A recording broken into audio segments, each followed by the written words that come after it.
Hola,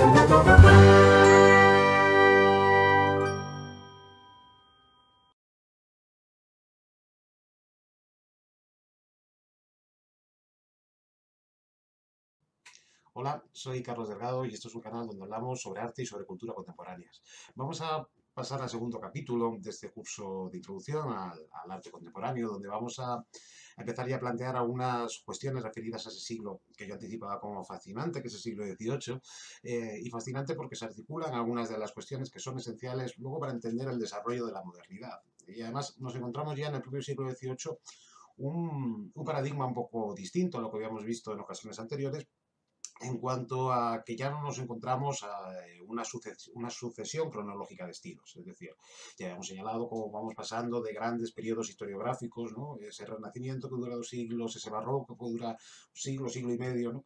Y en este siglo XVIII con lo que nos venimos a encontrar es con unos estilos que se superponen cronológicamente, que es difícil mantener separados como cajones estancos. Es decir, el barroco todavía entra en el siglo XVIII, pero sobre todo es ese rococó, ese neoclásico, ese romanticismo que empieza a apuntarse en muchos aspectos, los tres estilos, podemos decir, que determinan el siglo XVIII, pero no tienen una consecución cronológica, sino que incluso vamos a ver cómo se solapan y en algunos autores, y no precisamente marginales, como pueda ser Goya, podemos encontrar rasgos que apuntan al neoclasicismo, tanto como al rococó, como anticipos de lo que podría ser la estética del romanticismo, que luego tendrá su pleno desarrollo en la primera mitad del siglo XIX. Por lo tanto, es un siglo muy interesante, pero no tanto porque ya se está anticipando esta mezcla de estilos y de propuestas, que luego va a ser muy característica de la modernidad,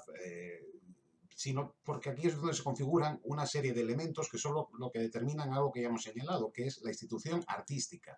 La institución arte, configurada por una serie de elementos, como puede ser el museo, la exposición, la crítica, el público, es decir, ese paradigma que podemos decir que es la institución artística y con muchas modulaciones y muchas transformaciones, podemos decir que se mantiene prácticamente hasta hoy, es aquí donde surge. Y también surge un elemento fundamental para esta institución arte, que todavía no hemos señalado, que es la aparición de la estética como disciplina, como un pensamiento en torno filosófico, en torno a la idea de belleza, y también a la idea de arte, que veremos que son dos términos que, aunque en un principio van muy unidos, luego se empiezan a separar, y también la propia historia del arte, también la historiografía artística, que ahora se consolida a través de figuras como Winkelmann, es ahora cuando tiene un punto de arranque muy importante en este siglo XVIII. Todos estos elementos es lo que configuran, lo veremos más despacio, lo que vamos a denominar la institución artística, la institución arte. En La teoría del arte de José Jiménez, un libro al que ya hemos hecho referencia, en su página 105, el autor ya nos presenta este cuadro, que pretendidamente estable nos señala, que ubica en su centro la obra de arte y en sus extremos el artista, que es quien la produce, y en el otro lado el público a quien va destinada, y con la mediación jerarquizadora, orientadora, de lo que también se va a definir en este momento, que es la crítica de arte en este siglo XVIII, y va a dejar al margen, por su carácter supuestamente solo manual, es decir, que no tiene un componente intelectual, a la artesanía.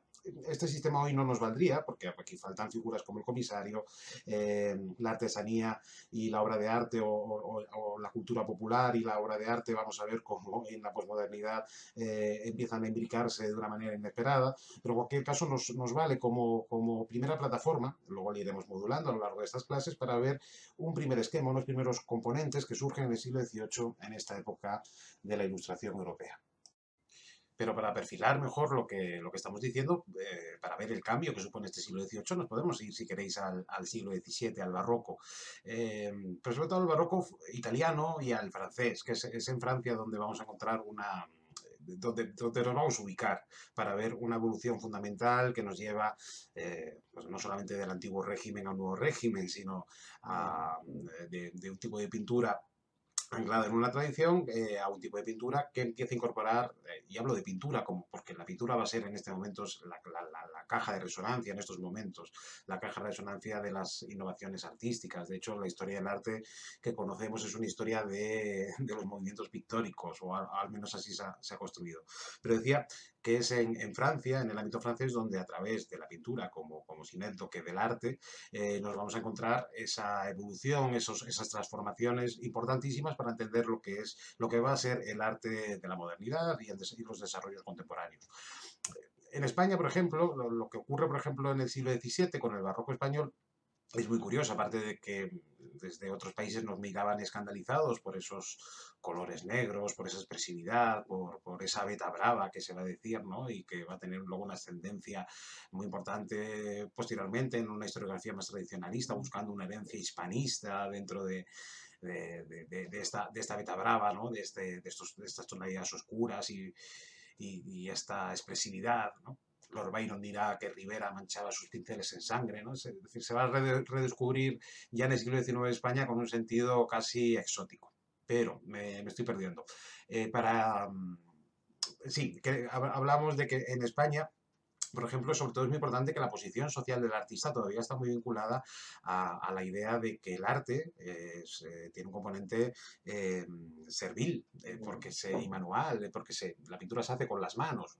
Sin embargo, esos debates en este mismo siglo XVII, por ejemplo, en Francia o en Italia, ya están bastante más superados, en el sentido de que ya se empieza a entender el arte como una pintura en una dignidad liberal, es decir, es un arte liberal como la poesía, no es un arte manual, no es un arte, un oficio bajo y servil, como decíamos, ¿no? Aquí en España, ya Palomino dirá en el siglo XVII la necesidad de incorporar a la pintura dentro de esas artes liberales.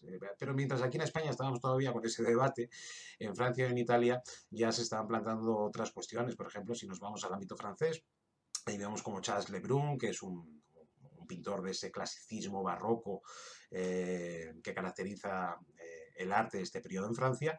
Él va a ser el que va a dirigir con mano dura, casi como un tirano en muchas ocasiones, lo que va a ser un parámetro nuevo, que es la academia.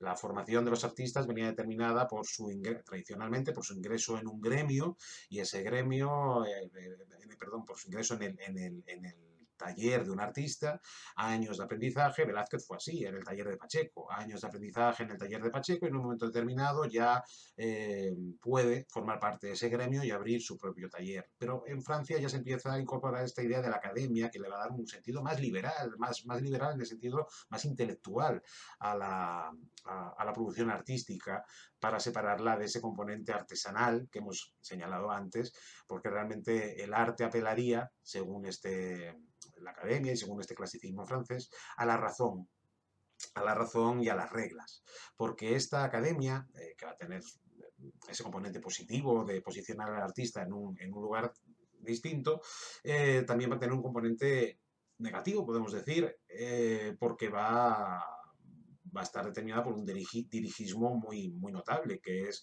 considerar la doctrina artística, considerar el arte a partir de una doctrina, sobre todo a partir del concepto de lo bello, que es algo eh, que se va a identificar con lo ideal. ¿Qué quiero decir con todo esto? Si nos vamos a la Academia Francesa, vamos a ver cómo este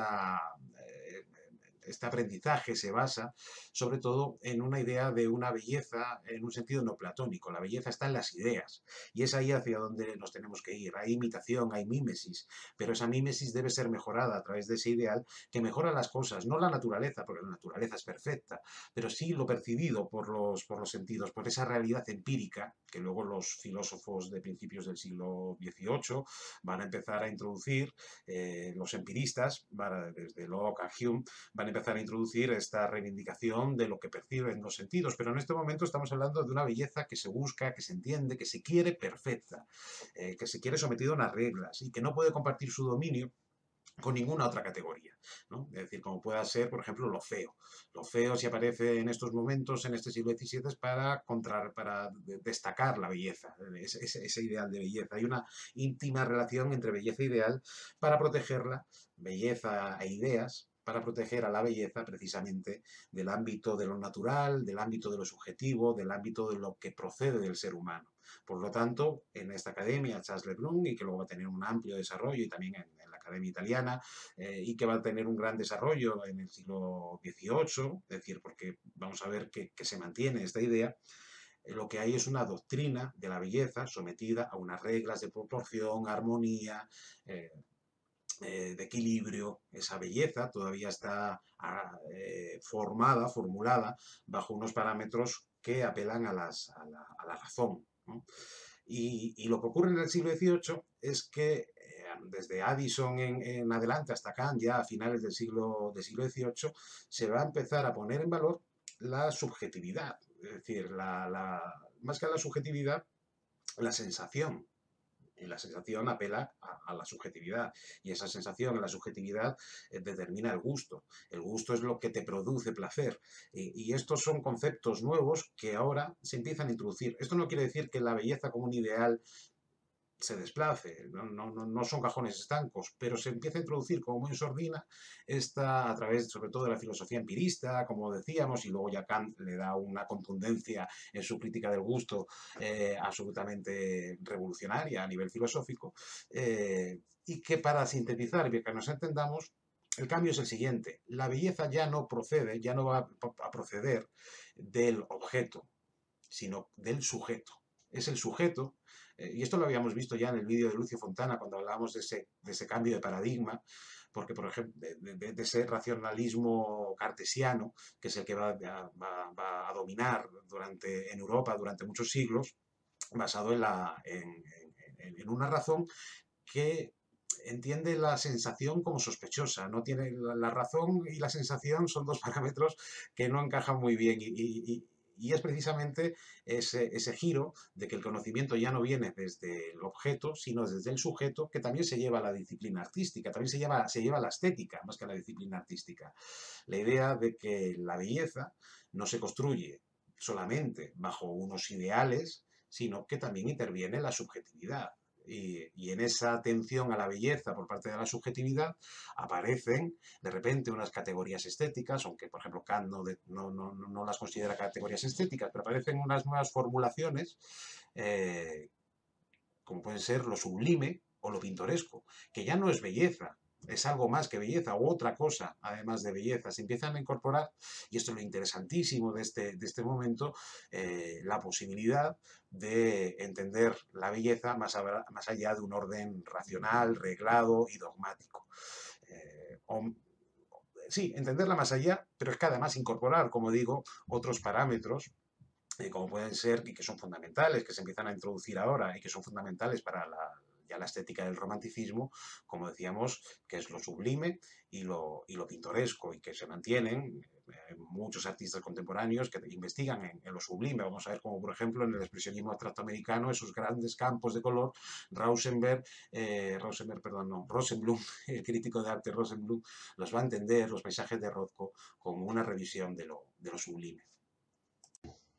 En esta obra de Poussin, un artista del clasicismo barroco francés, Edwin Arcadia Ego, lo que nos encontramos es una concepción de la belleza que objetiviza el buen gusto, porque el código del buen gusto que nos llega de este clasicismo, de los antiguos, descansa sobre un pedestal indiscutible, que es esa belleza, esa naturaleza bella, ese orden, ese equilibrio, dentro de los desequilibrios que también puede llegar a incorporar el barroco, pero esa proporción, esa armonía entre el paisaje, las figuras. Y ahora entra una nueva corriente que es el empirismo, que no es que elimine este pensamiento más racionalista, más clásico, pero sí introduce la posibilidad de que aparte de esto, que es un ideal de belleza clásico, puedan existir otros parámetros basados en la subjetividad. Eso es lo que la estética empirista, que niega las ideas innatas y el conocimiento como algo innato, sino a partir de la experiencia, empieza a incorporar. Y la experiencia del yo es la experiencia del gusto ante un hecho estético. Y con la obra de Poussin que acabamos de ver, que era todo orden, que era todo armonía, era equilibrio entre los personajes y el paisaje era ordenado, era limpio, era todo cristalino en su composición, ese perfil clásico que veíamos en los personajes. Ahora aquí ese gran tema, además, moral, clásico, de la antigüedad, ¿no? Desaparece y lo que nos encontramos es otra cosa. ¿Esto es bello? ¿Esto es belleza? No. Esto es esta nueva categoría estética, que no es realmente una categoría estética, es esta nueva idea, que es lo pintoresco.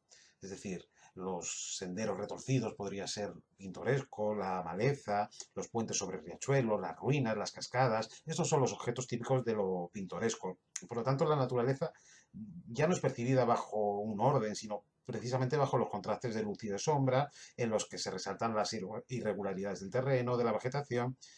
La naturaleza que descubre lo pintoresco, por tanto, no es uniforme, no es como esa belleza atemporal que hemos visto en el cuadro de Poussin.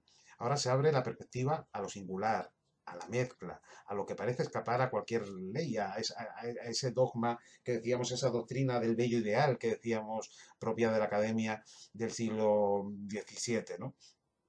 Es decir, el resultado que estamos viendo no es bello, es tal vez agradable. No es bello bajo los parámetros clásicos, es otra cosa, es pintoresco. Y junto a lo pintoresco, y de hecho comparte muchos conceptos con lo pintoresco, aparece el concepto de lo sublime, que lo vemos muy bien en este cuadro de Caspar Wolf, ya un artista suizo, también del siglo XVIII, que nos muestra una idea fundamental para la comprensión de lo sublime, que es la grandeza absoluta. La grandeza es su condición, la condición de lo sublime, sea la grandeza natural, el cosmos o divina, la cualidad del absoluto es de lo inefable, de lo que no ya de lo que la mirada no puede abarcar, sino no puede casi ni comprender. Vemos esas tres figuritas o dos creo que son, que están ahí muy pequeñas en mitad de esta gruta. Eso es lo sublime, donde se mezcla la admiración y el temor, dos conceptos que no estaban en lo pintoresco y que hacen que se particularice este concepto de lo sublime, que ya Longino había anticipado en el siglo I, pero que ahora se retoma en este momento y que vamos a ver qué alcance va a tener en el romanticismo. Ese monje mirando al mar de Friedrich es lo sublime. Y Rosenblum, como decíamos antes, planteará esa idea de lo sublime también en los cuadros o en los grandes campos de color de Rothko ya en el expresionismo abstracto americano. Ese sentido de lo sublime, que aparece ya en el siglo XVIII, culmina en el siglo XIX en el romanticismo. Este es el monje frente al mar al que antes hacíamos referencia, esta obra de Friedrich, el artista alemán, una obra de 1808, donde los motivos que le resultaron anecdóticos, como las barcas, los fue eliminando poco a poco y transcribió finalmente al lienzo la imagen de una inmensidad elemental, de un paisaje marino puro, con una única figura, que es un capuchino, que está ahí en las dunas, y el perfil de unas gaviotas. Es decir, esto es el alcance de lo sublime, de lo inabarcable, ¿no? El poeta Claeys va a decir cuando vea esta obra que cuando se mira es como si a uno le arrancaran los párpados. Y esta también puede ser una hermosa definición de lo sublime.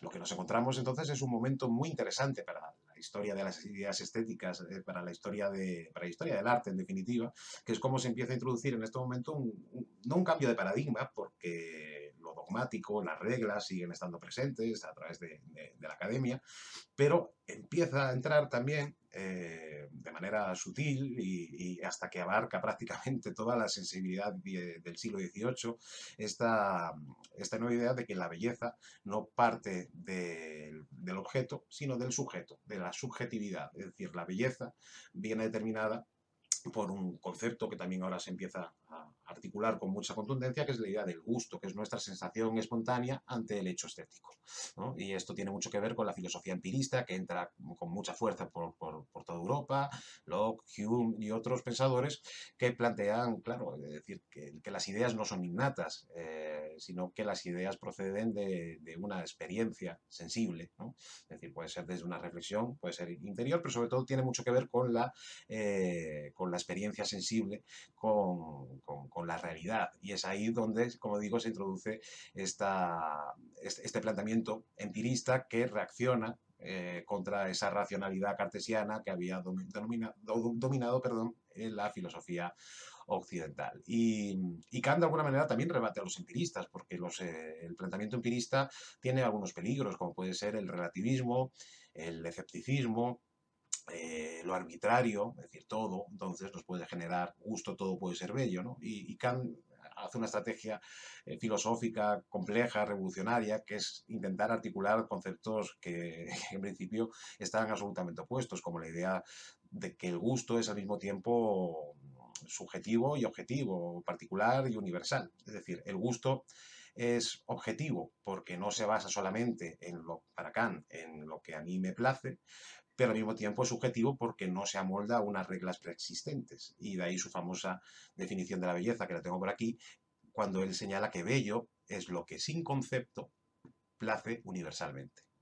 Bello es aquello que sin unas coordenadas, en un concepto preexistente que lo determine, nos place, pero nos place de manera universal. Universalmente. Estamos pasando muy por encima por todos estos planteamientos filosóficos, teóricos, que son mucho más complejos de cómo los estamos sintetizando, pero para que esto sea operativo como curso, tiene que ser así, pero para que no nos quedemos con esta información muy velada y con poco sustrato. Quien quiera profundizar en todos estos aspectos, porque al final con lo que nos queremos quedar es con la idea de que se introduce un cambio de sensibilidad a la hora de recibir, de entender el arte, que ya no se adapta o no tiene por qué adaptarse solamente a unas normas, sino que a un dogma, a un canon, sino que empieza a introducirse una sensibilidad, que es la sensibilidad basada en el gusto, ¿no? En el gusto subjetivo, que es la definición de esta nueva aproximación al arte. Quien quiera profundizar, decía, hay un libro, que es el que estamos también aquí tomando como punto de partida para muchos de los conceptos que estamos desarrollando, que son estas historias de las ideas estéticas y de las teorías artísticas contemporáneas, editado por la Balsa de la Medusa, y editado por Valeriano Bozal, que es el que selecciona una serie de investigadores, de historiadores, de Guillermo Solana, Francisca Pérez Carreño, Paco Calvo Serrayer, Delfín Rodríguez, que analizan a lo largo de este libro, capítulo por capítulo, muchos de los aspectos que aquí estamos, como digo, pasando por puntillas encima de ellos. Otro concepto que está muy ligado a lo que estamos viendo, que es que el arte en este momento sigue dependiendo, como ha hecho siempre, de determinadas instancias, de determinadas instituciones, la monarquía, la iglesia, no pierde eso, no pierde esa función, pero introduce un elemento que había pasado en un lugar más secundario o no había tenido tanta importancia, que es el deleite estético, el disfrute estético. Es decir, que una serie de elementos, por ejemplo en la pintura, de cuestiones pictóricas, su función, no tengan tanto que ver con una iconografía, con una representación religiosa, moral, sino que son puro deleite, tienen que ver con unas cualidades sensibles que tienen valor por sí mismas, por sus propias cualidades sensibles. Y esto lo vemos muy bien, ¿dónde? Pues en la pintura rococó, que el rococó no es una decadencia del barroco. El rococó lo que está incorporando en muchos aspectos es precisamente esta idea. Lo vemos en esas fiestas galantes que hablan de una cotidianidad sofisticada, y donde lo que vemos es que ya no, el tema no es ni religioso ni moral, sino que el tema apela a nuestro propio goce, ¿no? Y aquí se está abriendo un camino también interesantísimo, que es el de la autonomía del arte, que explica también el desarrollo de las vanguardias, esa autonomía con respecto a determinadas instancias que tradicionalmente lo habían determinado, empieza aquí también en este siglo XVIII. Un ejemplo paradigmático del rococó, de estas pinturas galantes, este columpio de Fragonard. Aquí lo que vemos son cómo las cualidades sensibles de los acontecimientos narrados o de las figuras y los objetos representados no son medios para representar significados distintos de ellas mismas. No aluden a la gloria divina o a la ceremonia religiosa, no están cantando lo trascendente o la magnificencia del monarca.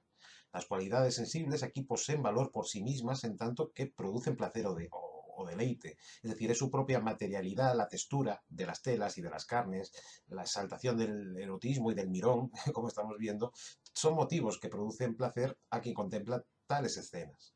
Pero nos dice Valeriano Bozal en este libro que señalaba antes, que estamos ante un placer, por otra parte, que no se puede reducir al de los sentidos, aunque en ellos comience, que no es solo sensual, aunque también sea sensual. Es un placer más refinado, más delicado, gozoso y a pesar de todo espiritual. Placer del gusto, un placer que no dudo, dice Bozal, en denominar estético, marca de un ámbito nuevo y en buena medida autónomo. Pero ojo, que este interés por lo sensible no es solamente una cuestión del rococó, es un rasgo de época. Lo empírico es un rasgo de época de todo este siglo XVIII. Este siglo afirma su diferencia respecto a todo lo anterior. ¿Y cómo lo hace? Acentuando el valor de la mirada. Lo vemos en este Sebastián Martínez que pinta Goya. Es decir, la chaqueta es una maravilla, aunque no se vea bien en ninguna reproducción, tampoco en esta, ¿no? Pero lo que vemos es su intensidad, la brillantez de su belleza, que nos detiene nuestra mirada en el tejido, en el delicado y suntuoso juego de los colores, en la intensidad y en la densidad de la pasta pictórica, los efectos de la luz, los brillos que resbalan sobre la tela. Todo esto tiene que ver con el puro deleite, con ese goce, y que hace, como decíamos antes, está empezando a darle un valor autónomo al hecho pictórico en sí mismo.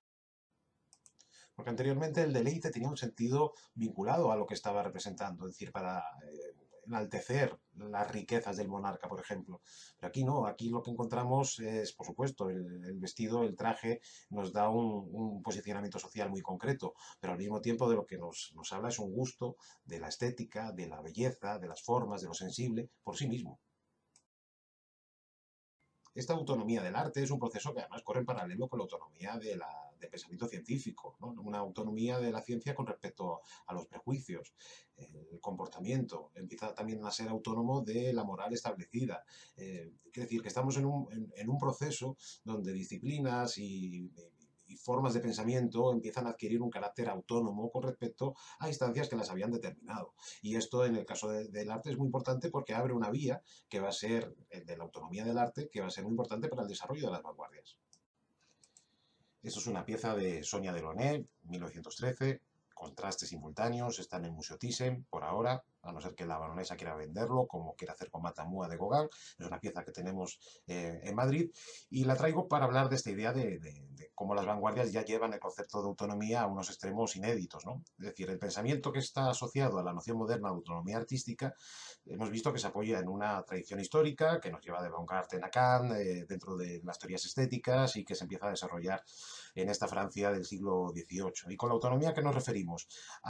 Pues que se atribuye al ejercicio de las artes aptitudes para una interpretación independiente, autosuficiente o soberana del mundo visual. Se le exime de la necesidad de subordinarse a otras formas de conocimiento o de resolución de la realidad. Es decir, una vez que nos encontramos ante esta autonomía, y sobre todo en el periodo de las vanguardias históricas, nos encontramos como el primado de la autarquía de los medios artísticos es desarrollado con una radicalidad inédita, ¿no? De ahí estas expresiones pictóricas que unas décadas antes no nos hubiéramos podido ni imaginar. También cabe preguntarse qué queda de la belleza en el arte contemporáneo.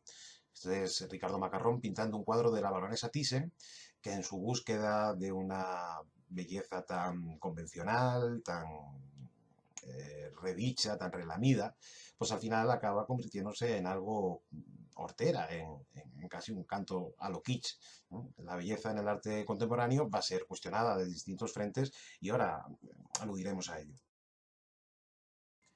Hay, en esta narrativa que hemos hecho de la aparición del gusto, de la subjetividad del hecho estético, un punto ciego que seguramente muchos lo habréis pensado y que lo vamos a resolver con Jas Mont en la estética hoy, este libro de cátedra, donde él se plantea ya desde el ámbito de la sociología directamente la idea del gusto como un hecho social. Y nos dice algo muy interesante, es decir, esta idea de ese gusto, ese relativismo absoluto, configurado desde lo más íntimo del yo. Claro, él lo cuestiona con mucha lucidez. Dice que ese juicio de gusto como algo puro y que sobre el ejercicio de ese juicio, que entendemos como personalísimo, en realidad pesan muchísimas coerciones. La primera es una coerción histórica, ligada a la existencia de una herencia artística cultural en el interior de cada sociedad y de cada medio. Las obras de arte son transmitidas en el interior de clasificaciones previas, sobre todo bajo las especies de lo que se denominan los clásicos, es decir, en nuestra configuración del gusto ya hay una tradición que está vinculada también a nuestro, por supuesto, a nuestro conocimiento y también a una segunda porción que es la económica cultural. El ejercicio ostentoso del gusto, dice Aumont, es pues un factor de distinción y no es por tanto ni desinteresado, puesto que tiende a reforzar, confirmar o adquirir cierto estatus social, ni innato, puesto que para juzgar con naturalidad en materia de arte hace falta estar educado en la naturalidad. Adquirimos gustos al mismo tiempo que adquirimos una posición social y en correspondencia con ella. Es decir, esta cuestión rebate también viene a rebatir también esa idea del gusto como algo que nace ajeno a cualquier tipo de coerción, ¿no? Y hay una coerción también ideológica que es muy interesante, que ya lo habían destacado en la crítica marxista de la estética, y que conciben esta como como un simple sector de la ideología y un aparato ideológico más pernicioso en la medida en que está disimulado y los individuos creen expresarse como sujetos cuando en realidad se limitan a reproducir las opiniones autorizadas por la división sociotécnica del trabajo por intermedio de formaciones institucionales especializadas. Y esto nos pasa un poco a todos. Es decir, que nuestra opinión, precisamente, ante algo que plantea un hermetismo tan grande como puede ser el arte contemporáneo o una primera sensación de hermetismo, pues en muchas ocasiones, para no parecer incultos, es decir, para no parecer que no tenemos esa posición cultural que requiere un cierto estatus social, pues repetimos como loros opiniones de personajes que entendemos que están autorizados para verter esa opinión. De ahí la importancia que venimos diciendo de que seamos nosotros mismos los que formemos nuestro propio gusto, pero siendo conscientes de estas cuestiones. Es decir, no es que eliminemos estas cuestiones, que es imposible de eliminar, pero que seamos conscientes de ellas. Y más adelante él se hace una pregunta, tiene un capítulo también interesantísimo, donde se plantea esto que hemos visto con el cuadro de Macarrón, que es ¿qué queda de la belleza? ¿Qué queda hoy de la belleza? Y dice lo siguiente, dice, lo mínimo que se puede decir es que lo bello ya no es una noción actual. Y lo vemos en el arte actual. Y lo vemos en el arte de hoy, donde incluso la invisibilidad de la obra de arte tiene un sentido también retórico, pero también de respuesta a este mundo hipervigilado que estamos viendo, ese ojo absoluto que nos determina, hemos pasado de ser público a ser consumidor, es decir, y hay una reacción por parte de algunos artistas donde ya no es que no aparezca la belleza, es que no aparece la visibilidad, la sensorialidad, ¿no? Es decir, cuando Santiago Sierra tapa la puerta del pabellón de España, la Bienal de Venecia, es decir, es una obra de arte, por supuesto que es una obra de arte. ¿Dónde está ahí una reflexión en torno a lo bello? No está. ¿No? He puesto un caso muy extremo, pero vemos que lo bello no es un aparataje que esté incluido en esta propuesta, ¿no? En esta o en muchas, ¿no? Entonces, ¿qué otros valores se incorporan dentro del arte contemporáneo? Pues ya no es la belleza, sino lo nuevo, lo auténtico, lo expresivo, e incluso en ciertas condiciones, esa categoría estética que habíamos señalado, lo sublime. Esa puerta de abertura hacia una belleza no normatizada, que era lo pintoresco, pero sobre todo lo sublime, va a tener una continuación dentro de los desarrollos artísticos contemporáneos. Dentro del arte contemporáneo hay una cierta pervivencia de lo sublime. En el contexto, por ejemplo, español reciente lo podemos ver en Juan Carlos Bracho, o hay toda una tradición en la pintura española de los años 90, esa abstracción lírica que se denominó, tiene mucho que ver con lo sublime, pero aquí nos vamos a una pieza de 1951 de Barnett Newman, fijémonos qué tamaño, que ya hay aquí una fenomenología de la presencia, además la pieza se llama Vir Heroicus Sublimis, ya está aquí el concepto de lo sublime latente, y lo que nos presenta es una imagen que claro, nos exige por un lado que la asimilemos inmediato, aun cuando la pura saturación de color, de su extensión, sin apenas otros elementos, sin apenas elementos narrativos, más allá de esos zip que la van cortando, nos inunda. Es decir, la mayoría de los comentaristas han asociado este exceso, a través del cual se nos obliga a renunciar a nuestro dominio sobre el campo visual, con la idea de lo sublime, si bien muy modificado. De hecho, aquí podemos decir que Barnett Newman está interpelando algunos de los conceptos clásicos de lo sublime que se empiezan a desarrollar en la ilustración, pero para que veamos que más que la belleza, esa línea de fuga que puede ser lo sublime, va a tener una presencia y una reflexión dentro de las prácticas artísticas contemporáneas. Y esta idea de lo sublime, asociada a un paisaje inabarcable, inefable, que produce admiración y terror, al mismo tiempo está planteada desde distintas perspectivas también en muchos videojuegos. Es decir, lo sublime se ha incorporado a la cultura popular. Y hay toda una tendencia dentro del arte contemporáneo que alcanza el desarrollo de lo que se llama arte conceptual, donde lo sensorial, la sensibilidad de las formas visuales, pues son en muchos casos eliminadas. Pero ya a principios de siglo, ya una figura como Duchamp, cuando explica sus ready-made, ya está planteando dentro de esta vanguardia dadaísta en la que él en principio se inscribe cuando realiza estos objetos encontrados y dispuestos de una determinada manera, sobre lo que para él implican estos ready-made. Dice, hay algo, dice Duchamp, que quiero dejar claramente establecido. La elección de estos ready-made no me fue dictada jamás por delectación estética alguna. La elección se fundaba en una reacción de indiferencia visual en combinación con una ausencia total de buen o mal gusto. En realidad, con una anestesia completa. y una comparativa muy extrema, ¿no? Esta Leda y el cisne atribuida a Leonardo, en comparación con lo que podría ser una buena manifestación de arte contemporáneo, que es esta de John Peter Witkin, donde el mismo tema es planteado desde otros lugares. Pero pensemos que este gusto por lo feo, vamos a decirlo así, veremos que no es así, pero este gusto por lo feo del arte contemporáneo no es una pura butad para... A veces sí, ¿no? Es un elemento puramente transgresor para que no tiene ningún discurso detrás y que solo se sustenta, eso ocurre. Pero digamos que las reflexiones serias, pertinentes en torno al ideal o como que racionan frente a un ideal de belleza que también ha tenido unas consecuencias muy determinadas en un canon muy determinado para la mujer, una mirada represora. Además, en nuestros tiempos contemporáneos hemos visto como las dictaduras más represivas son las que en su representación iconográfica lo que buscan son cuerpos espléndidos, perfectos, basados en un canon. Es decir, que también en nuestro tiempo contemporáneo, digamos, esa belleza de tradición clásica también simboliza en muchos casos no solamente esa idea de matar al padre que habíamos visto en los orígenes de las vanguardias, sino también está asociada a un tipo de pensamiento ya no solamente artístico, sino político más reaccionario. Esto luego ya por supuesto, estoy hablando de ese periodo de entreguerras.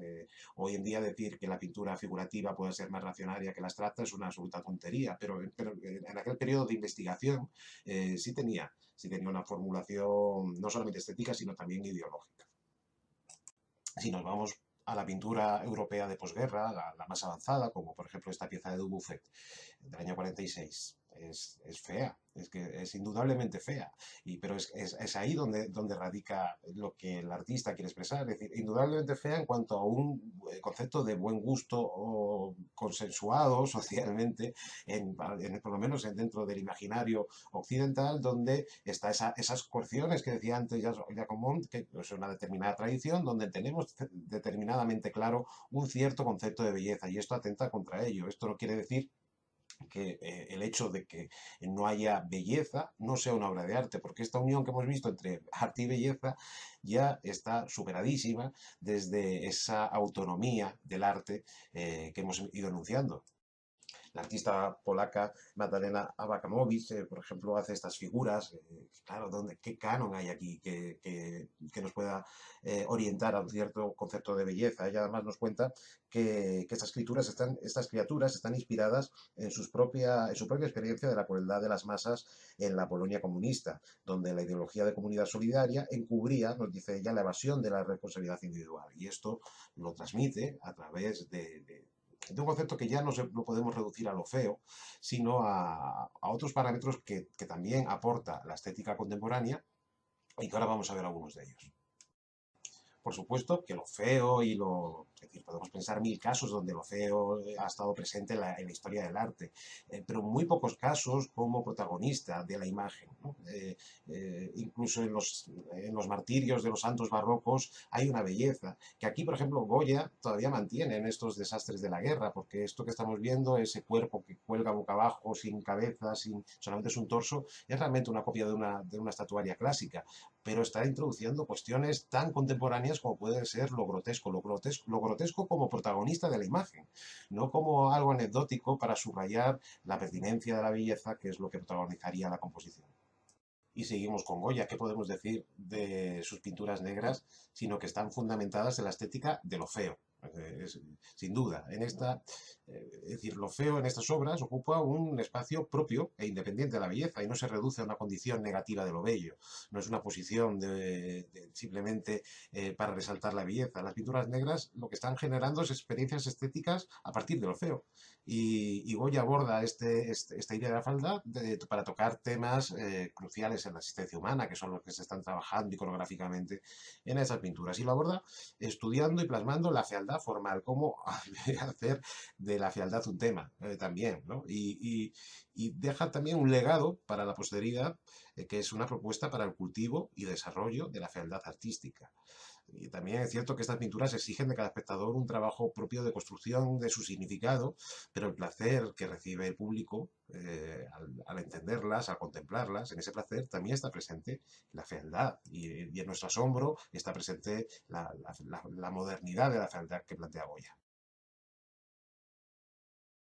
Y el arte contemporáneo va desarrollando nuevas categorías estéticas que si bien, por ejemplo, esto de lo pintoresco, lo sublime, habían abierto las puertas de lo bello, pues digamos que hay conceptos nuevos, como puede ser lo grotesco, lo siniestro o lo abyecto, que es esto que estamos viendo, que pueden abrir las puertas de esa fealdad, ¿no? Es decir, hay una ampliación de las categorías estéticas. En este caso lo que estamos viendo son fotografías, vamos a ver tres, de la serie Imágenes repugnantes o de repugnancia que hace a finales de los 80 Cindy Sherman, una de las grandes artistas contemporáneas, ¿no? Y ellas entregan análisis de la capacidad de impacto de temas que la sociedad no acepta abiertamente o considera una lacra más que una enfermedad, como por ejemplo imágenes asociadas a la anorexia con restos de comida, a la bulimia, pues con los vómitos, a la condición biológica femenina, sangre menstrual, que lo que hacen es desfetichizar el cuerpo, que de esta manera se convierte en una localización del abyecto, en tanto que opuesto a lo sublime y a lo bello. Es decir, esta idea de quitarle al cuerpo ese concepto cuerpo femenino, ese concepto de fetiche, también nos revela una reflexión sobre ese canon femenino que se le impone a la mujer, guapa, delgada, perfecta, pero que las consecuencias de esa presión social para lograr ese canon perfecto, como pueden ser enfermedades, trastornos alimenticios, pues se oculta, está oculto porque pertenece al abyecto. Parece ser que hay en Estados Unidos un museo en Somerville, que es el Museo de Arte Malo, donde imágenes como estas que estamos viendo son allí expuestas. Es un museo privado, es pues una gracieta, pero es curioso, ¿no? Cómo las obras, podéis verlas en internet.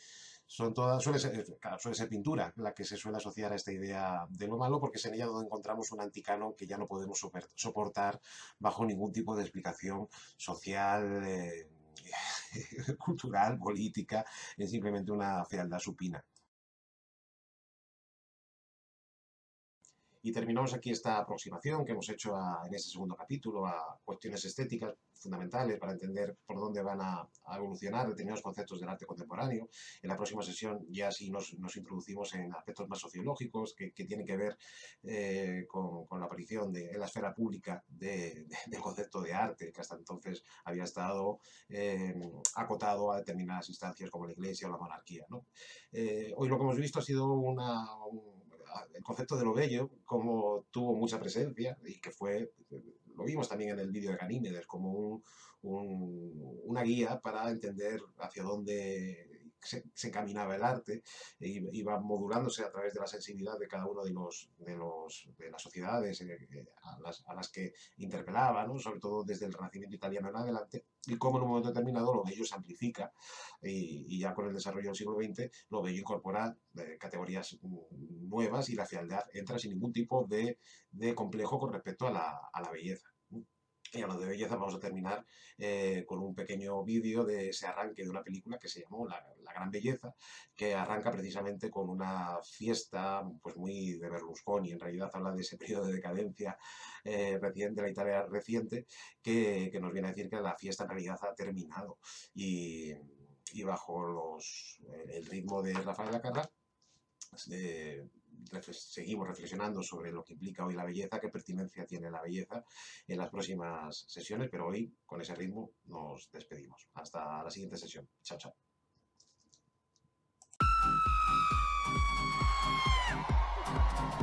Basta! Oh, ci stanno pure i cotteghe e i ciliegini, ti ricordi? Astronzi!